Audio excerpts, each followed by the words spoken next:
Hello student, प्रकाश के परावर्तन तथा अपवर्तन चैप्टर के दूसरे वीडियो में आप सभी का स्वागत है। जो छात्र पहला वीडियो नहीं देख पाए हैं उनसे मेरा अनुरोध है कि पहला वीडियो जरूर देख लें, उनको समझने में बड़ी सुविधा मिलेगी।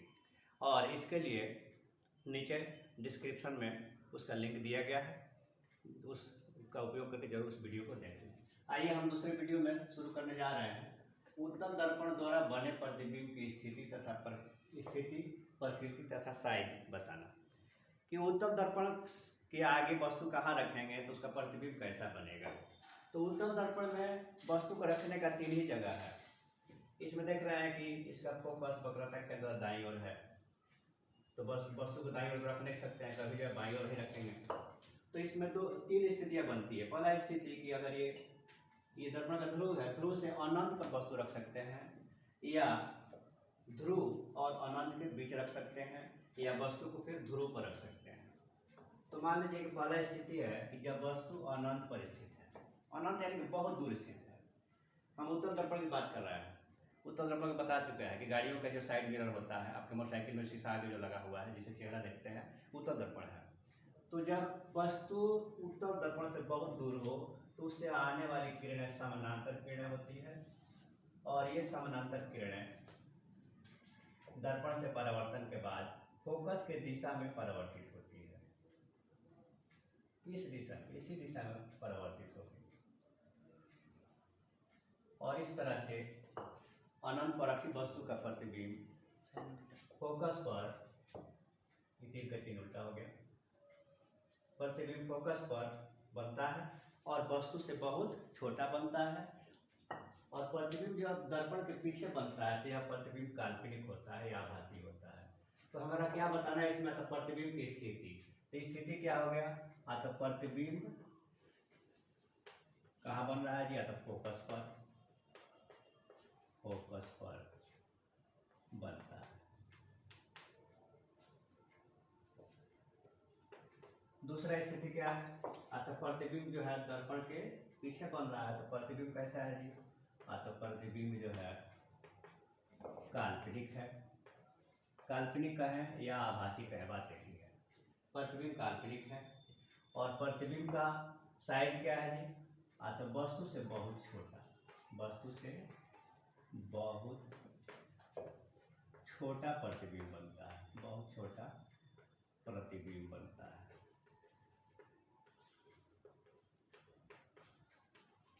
बहुत साधारण चीज है। जब वस्तु अनंत पर होती है स्थिति होगी। अब आइए दूसरा स्थिति, जब वस्तु ध्रुव तथा अनंत के बीच स्थित हो। हमने वस्तु को ये ध्रुव और अनंत के बीच खड़ा कर दिया है प्रधान अक्ष पर। तो किरण आरेखित करने के लिए कम से कम 2 किरण लेते हैं। यहाँ भी 2 किरण लिए थे, यहाँ भी हम 2 किरण लेंगे। पहला किरण एक समानांतर किरण लेते हैं। तब किरण आरेखित करने में पढ़े कि समानांतर किरण कैसे जाती है जी?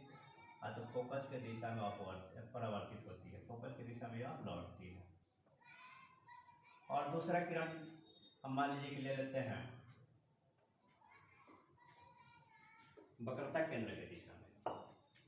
दूसरा किरण ले लिए हम वक्रता केंद्र के दिशा में।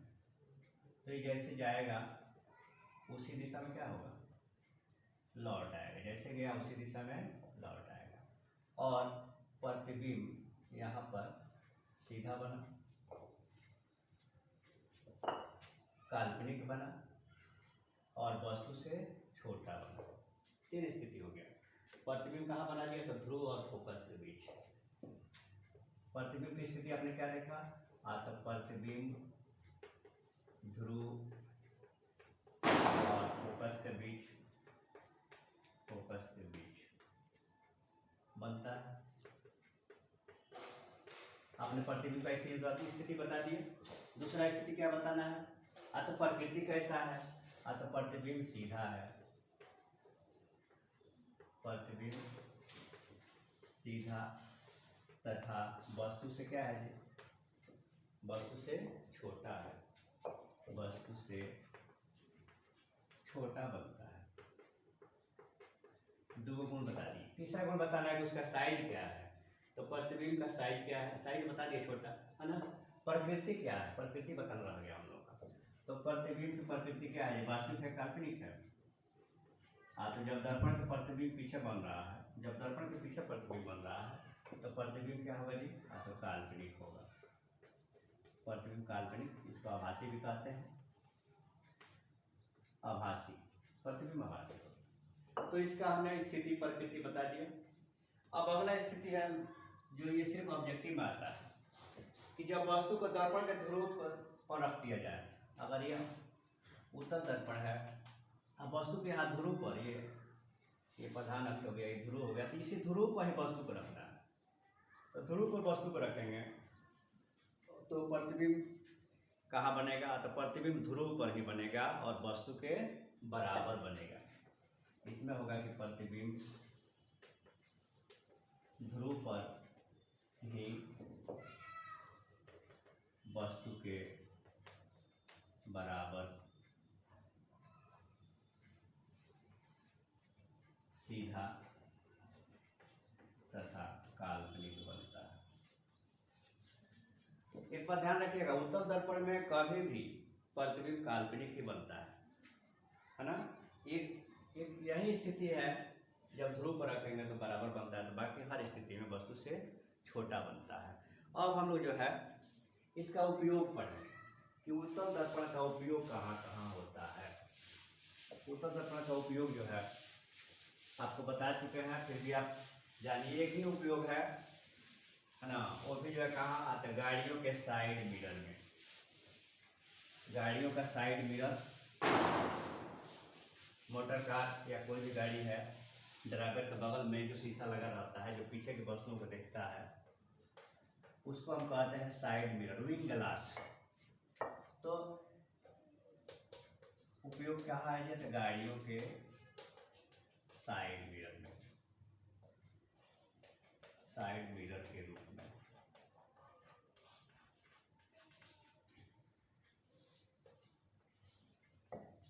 इसका क्या विशेषता है कि गाड़ियों के साइड मिरर के रूप में इसका उपयोग होता है? तो इसका कारण यह है कि उत्तल दर्पण में जो भी प्रतिबिंब बनता है वह वस्तु से छोटा बनता है और सीधा बनता है, और इसका दृष्टि क्षेत्र बहुत विस्तृत होता है।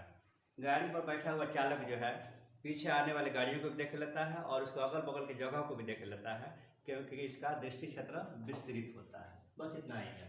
तो गाड़ियों के साइड मिरर में हम क्या करते हैं? तो उत्तल दर्पण का उपयोग करते हैं। इसके बाद से हम लोग को पढ़ना है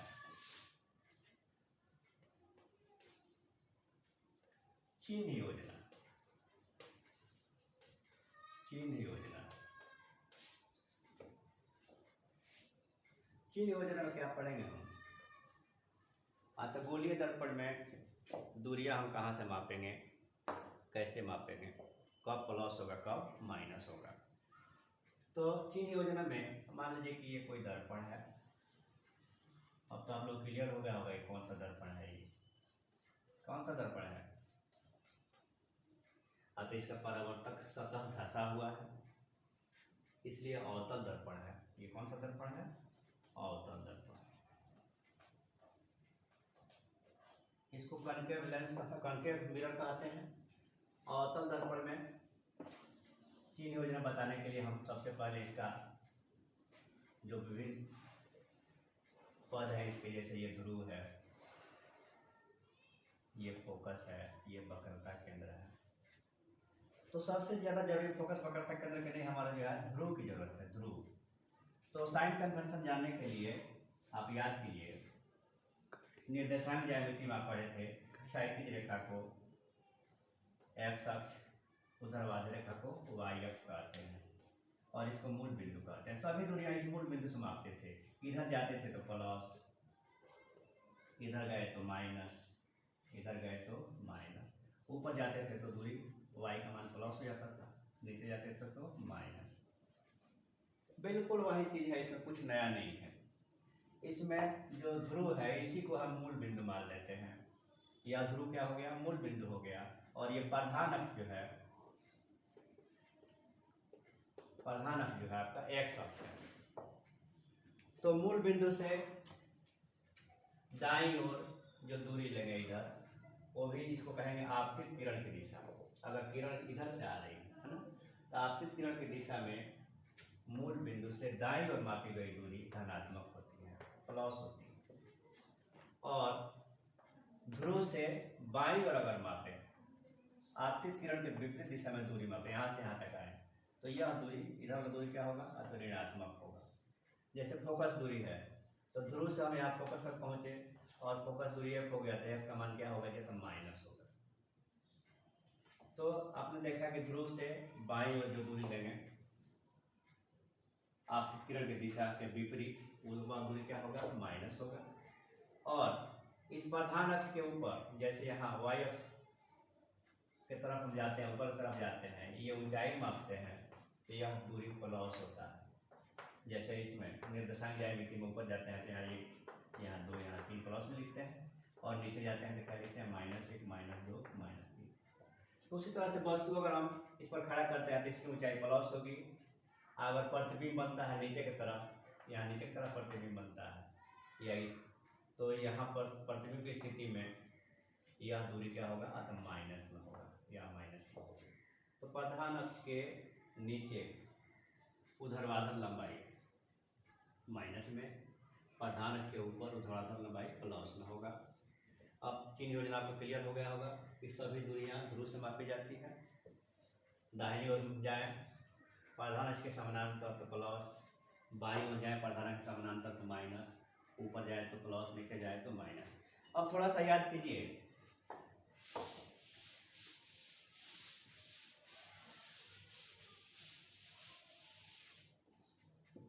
आपने अवतल दर्पण में पढ़ा था कि जब वस्तु जो है फोकस और वक्रता केंद्र के बीच स्थित हो तो प्रतिबिंब कहाँ बनेगा। प्रतिबिंब का निर्धारण आपने किया था, फिर एक बार निर्धारण करते हैं।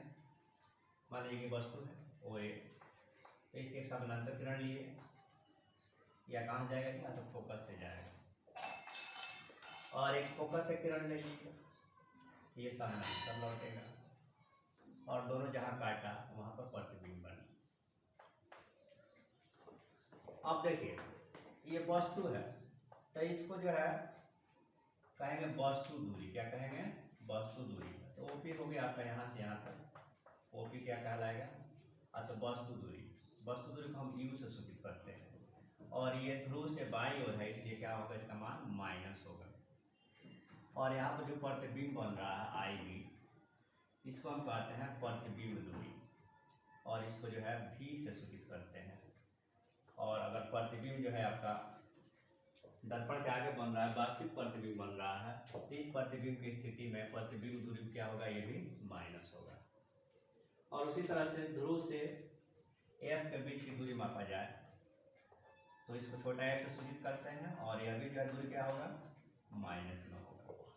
तो अवतल दर्पण में अगर प्रतिबिंब वास्तविक बनता है तो प्रतिबिंब दूरी भी माइनस में होता है, फोकस दूरी भी माइनस में होता है, और वस्तु दूरी भी माइनस में होता है। और वही जो है अगर दर्पण उत्तल है, इस तरह का उत्तल दर्पण है, तो उत्तल दर्पण में तो इधर आपका F हो गया, इधर C हो गया, वस्तुओं को कभी आगे ही रखेंगे। तो यहाँ पर वस्तु दूरी, ये वस्तु है, तो वस्तु की दूरी हम जब ध्रुव से मापेंगे इधर, तो वस्तु दूरी हमेशा माइनस में होगा। मगर प्रतिबिंब अगर इधर बनता है तो प्रतिबिंब दूरी भी का मान जो है प्लस में होगा, और फोकस दूरी भी हमेशा क्या होगा, प्लस में होगा। तो उत्तल दर्पण में जो भी प्रतिबिंब बने उसकी प्रतिबिंब दूरी और फोकस दूरी दोनों प्लस में होगा, लेकिन वस्तु दूरी क्या होगा, माइनस में होगा।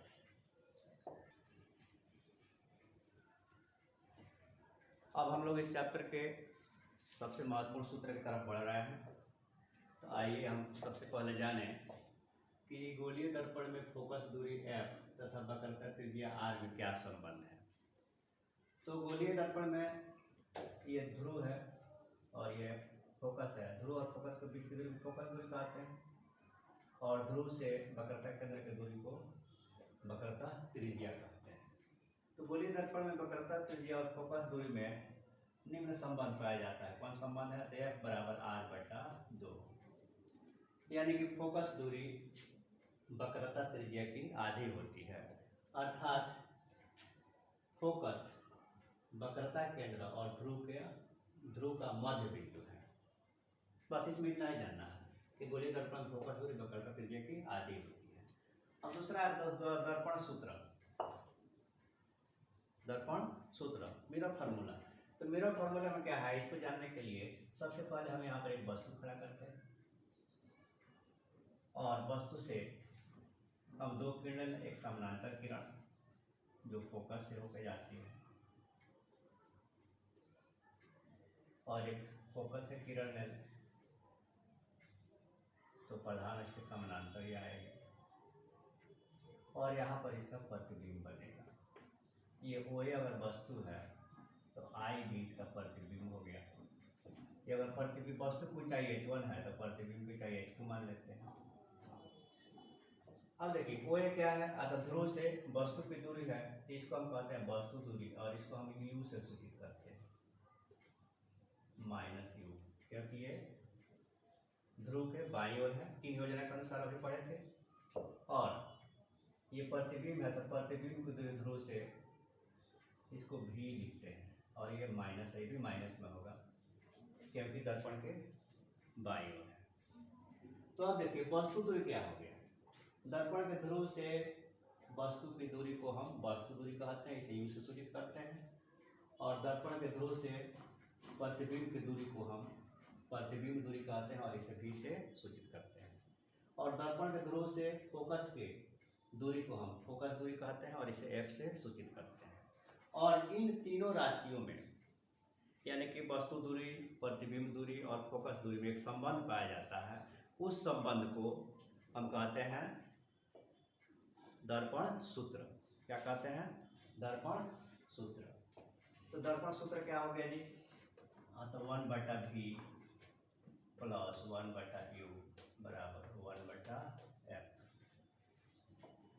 यानी कि वस्तु दूरी u, प्रतिबिंब दूरी v और फोकस दूरी f में जो संबंध है इसी को हम कहते हैं दर्पण सूत्र। अब दर्पण सूत्र के आगे हमको जानना है आवर्धन। तो किसी दर्पण द्वारा जो प्रतिबिंब बनता है उस प्रतिबिंब का साइज वस्तु के साइज का कितना गुना है उसी को हम आवर्धन कहते हैं। प्रतिबिंब का साइज वस्तु के साइज का कितना गुना है उसी को हम क्या कहते हैं, आवर्धन। और आवर्धन को हम m से सूचित करते हैं और आवर्धन m का सूत्र होता है प्रतिबिंब की ऊंचाई बटा वस्तु की ऊंचाई। प्रतिबिंब की ऊंचाई बटा वस्तु की ऊंचाई, यानी कि प्रतिबिंब की ऊंचाई हमें क्या माने हैं, h2 माने हैं और वस्तु की ऊंचाई h1 माने हैं। तो आवर्धन m का सूत्र हो गया हमारा h2 बटा h1। अब देखिए प्रतिबिंब की ऊंचाई और वस्तु की ऊंचाई तथा वस्तु दूरी u और प्रतिबिंब दूरी v में एक संबंध पाया जाता है। कहा जाए कि प्रतिबिंब की ऊंचाई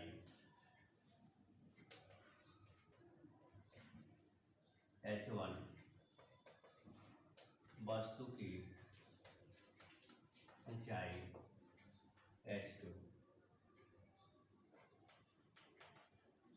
वस्तु दूरी u तथा प्रतिबिंब दूरी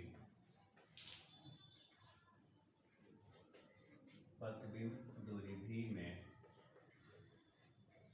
निम्न संबंध पाया जाता है।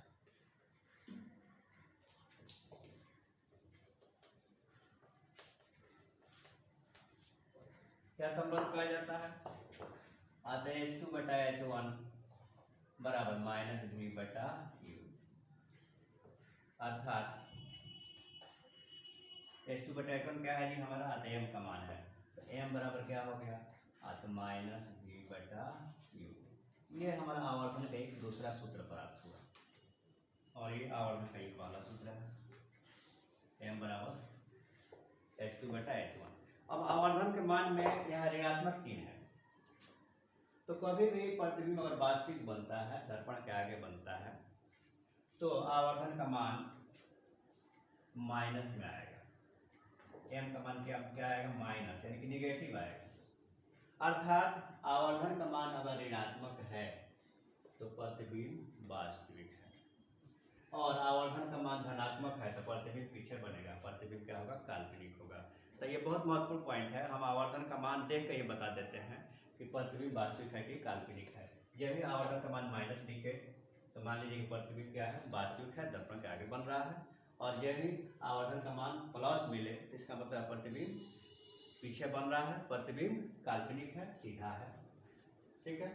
अब जो है इस चैप्टर में एक बहुत महत्वपूर्ण सूत्र को हम लोग पढ़ने जा रहे हैं और बहुत आनंददायक प्रश्न है। आपको जो है 3 दर्पण दिया हुआ है, समतल, उत्तल और अवतल। समतल, उत्तल और अवतल, और बिना छुए आपको बताना है कि दर्पण समतल है कि उत्तल है कि अवतल है। तो क्या करेंगे आप?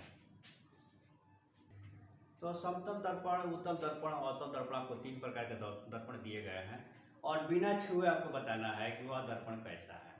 तो इसकी जांच करने के लिए सबसे आसान तरीका क्या है, आप एक वस्तु लीजिए और उस वस्तु को दर्पण के पास ले जाइए और दूर हटाइए।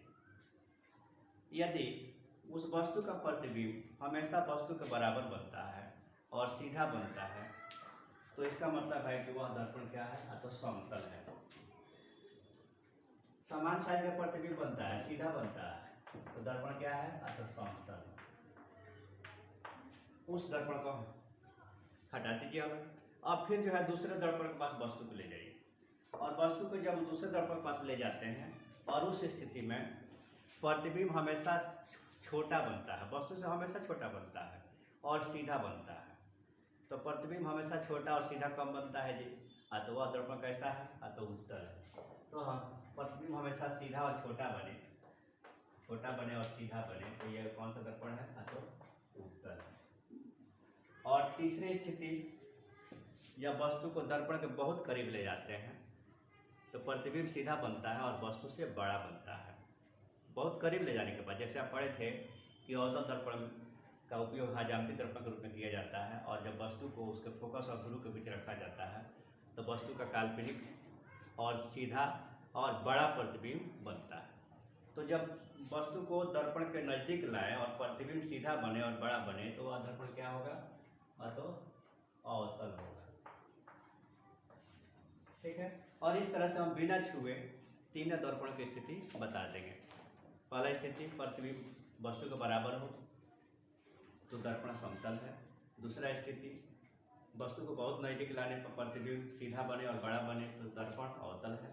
और तीसरा स्थिति, वस्तु का हमेशा छोटा और सीधा प्रतिबिंब बने तो प्रतिबिंब वस्तु क्या है, दर्पण क्या है, तो उत्तल है।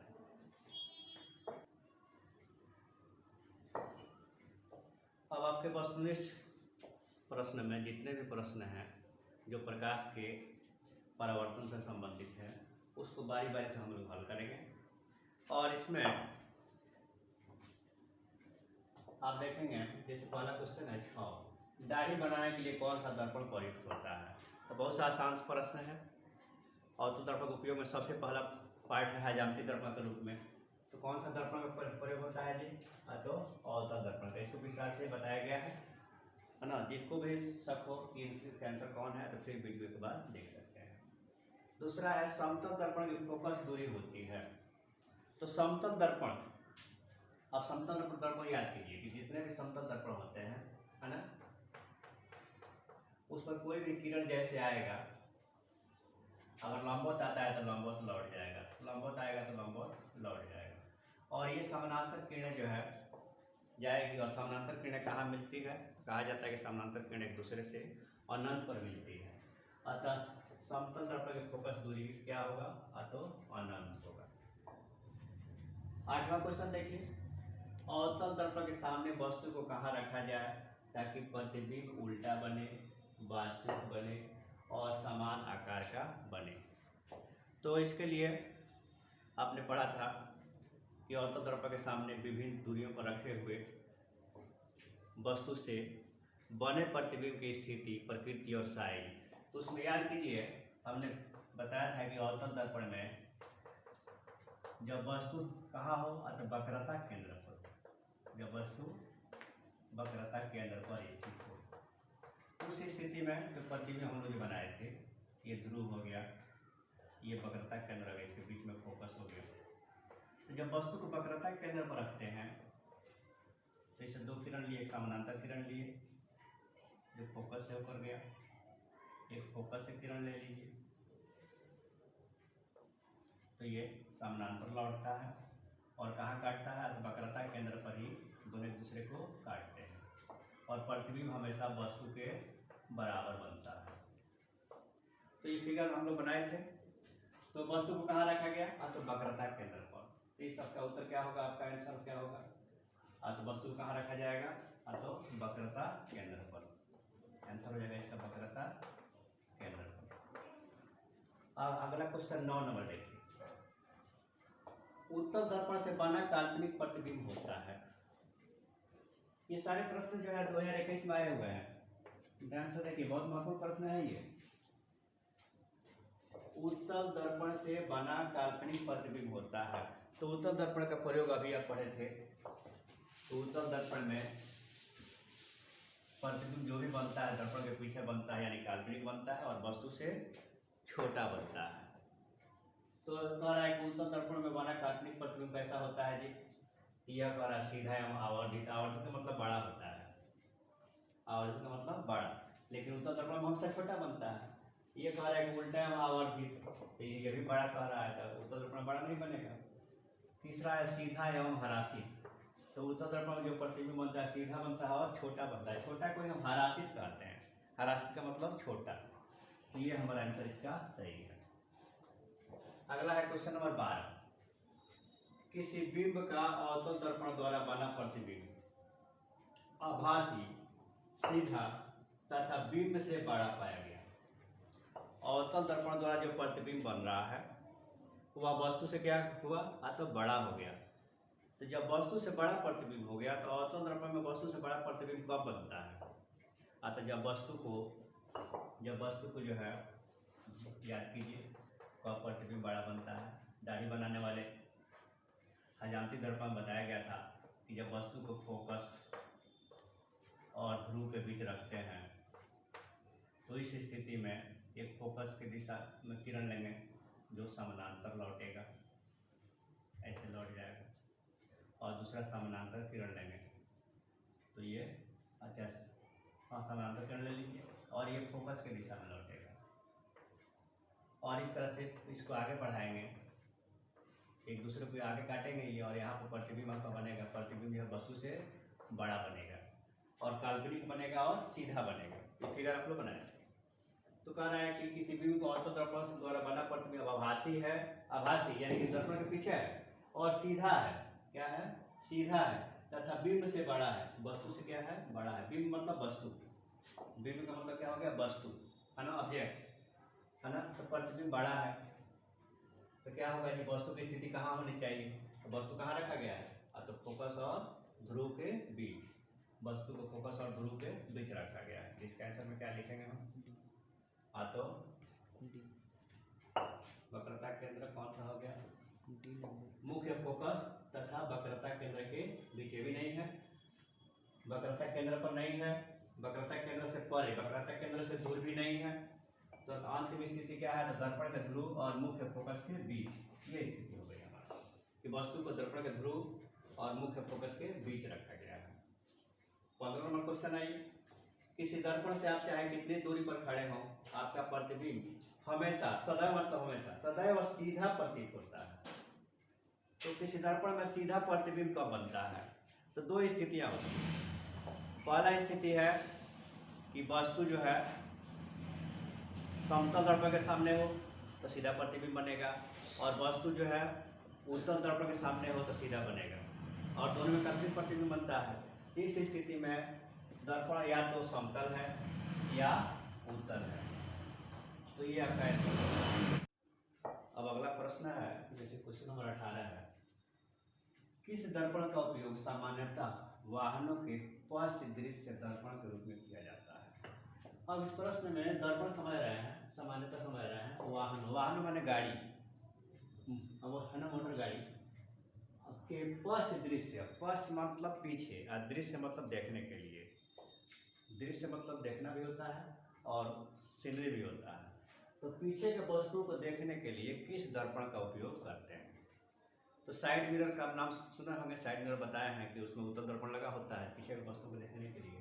तो इसलिए इसका आंसर में क्या आएगा आपका? तो उत्तल दर्पण।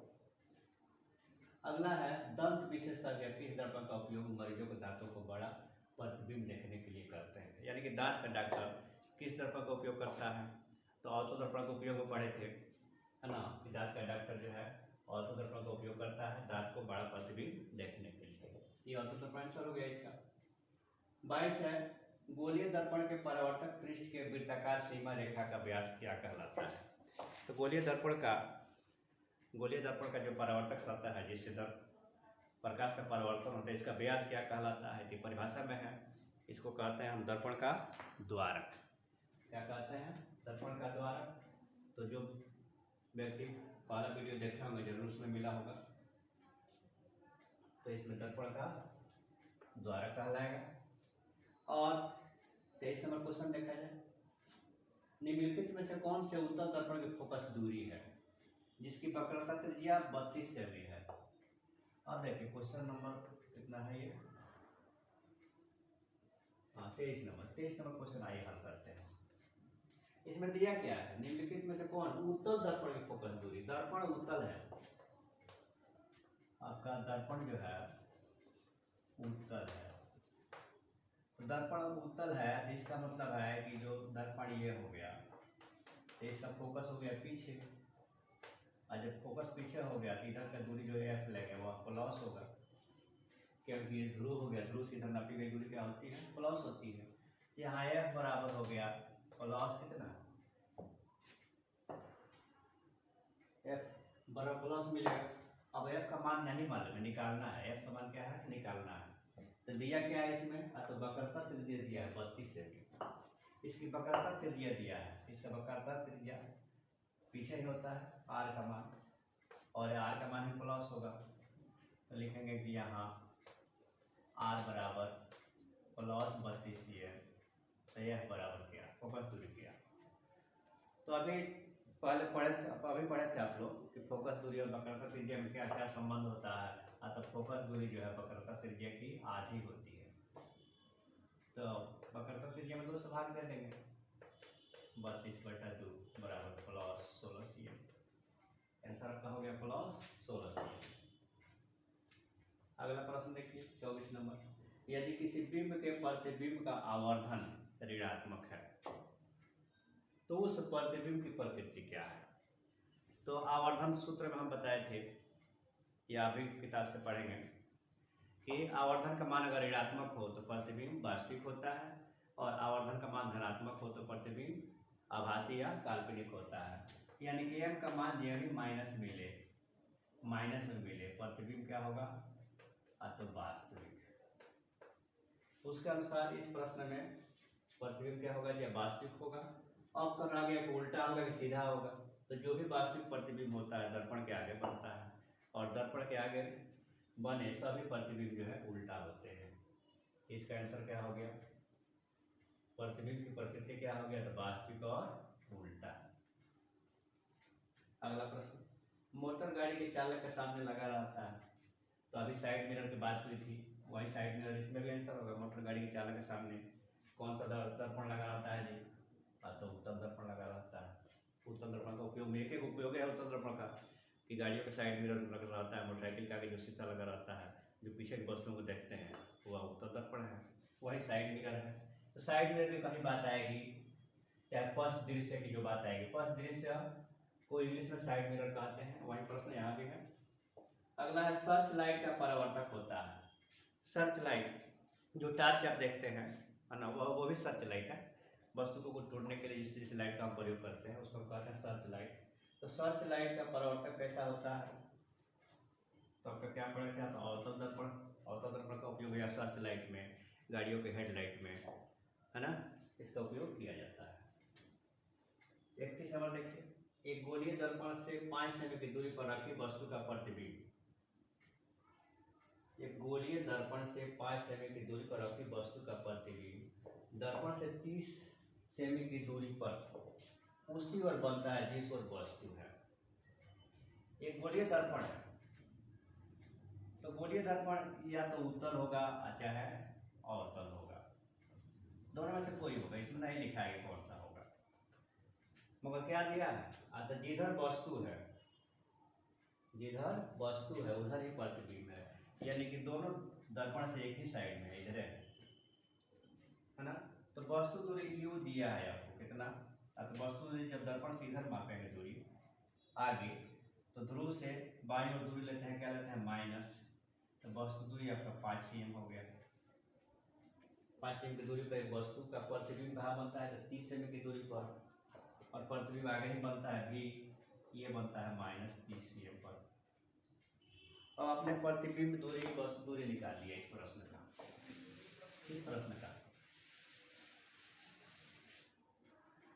अब तो 31 नंबर में आपने निकाल लिया वस्तु दूरी u बराबर -5 cm और v बराबर -30 cm, क्योंकि वस्तु और प्रतिबिंब दोनों वस्तु की तरफ ही हैं। अब क्या निकालना है इसमें, आवर्धन निकालना है आपको। क्या निकालना है, आवर्धन, दर्पण का आवर्धन m बराबर क्या होता है, तो -v/u होता है, ये सूत्र पढ़ेंगे। तो v का मान हमारा कितना है, -30, और सूत्र में क्या है, एक माइनस अलग से है, अब बटा में हो गया u का मान कितना रखेंगे, तो -5। अब ये माइनस कट गया, यानी कि 30/-5 यानी कि -6, तो ये हो गया -6, आवर्धन का मान हो गया।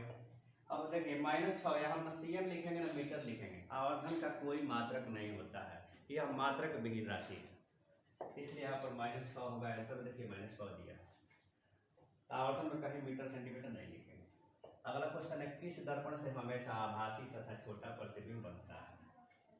तो आप उत्तल दर्पण का प्रतिबिंब का वर्णन पढ़े हैं, उत्तल दर्पण में हमेशा आभासी प्रतिबिंब बनता है और वस्तु से छोटा बनता है। तो हमेशा आभासी और छोटा किसमें बनेगा, तो उत्तल दर्पण में। अब ये दूसरा वीडियो के द्वारा हमने जो है प्रकाश के परावर्तन से जितने भी प्रश्न बने थे उन वस्तुनिष्ठ प्रश्नों को हल किया, और प्रकाश के परावर्तन से जितने भी सूत्र थे उनको विस्तार से पढ़े। अब अगले वीडियो में हम लोग जो है प्रकाश के अपवर्तन से संबंधित विभिन्न घटनाओं के बारे में पढ़ेंगे और उससे संबंधित प्रश्नों को हल करेंगे। धन्यवाद।